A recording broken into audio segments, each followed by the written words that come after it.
Hello. వాడు మీ ఊర్లో cinema థియేటర్లో వీడియో క్లాసులు చెప్తున్నాడు. నువ్వు ఇంట్లో హాయిగా కూర్చుని జెమినీ టీవీ చూస్తున్నావా? లేదు బావా, నేను వీడియో క్లాస్ అంటే ఏంటి బావా? నేను చెప్పేది విను. రేపు ఎంసెట్ ఎగ్జామ్ ఉంది. మీ ఊరు నుంచి ఎవరు ఆ ఎగ్జామ్ రాయకుండా చూసుకో. బా,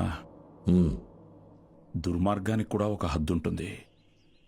అది దాటితే రాజకీయాల్లో మనం లేకుండా పోతాం. ఎప్పుడో ఒకప్పుడు నువ్వు నాకు ఉపయోగపడతావు అనుకున్నాను, కానీ ఇన్నాళ్ళు నాతో ఇన్ని తప్పులు చేయిస్తున్నావు అని తెలుసుకోలేకపోయాను. జస్ట్ చెప్తున్నాను. ఏంటి ఎంతసేపు? అమ్మా అది నీకు ఎన్నిసార్లు చెప్పాను? ఏయ్, ఏమనుకు. అది కాదండి, వయసు వచ్చిన ఆడపిల్ల పొద్దుపోయేదాకా ఇంటికి రాకపోతే ఎలా? నువ్వు లోపలికి పో.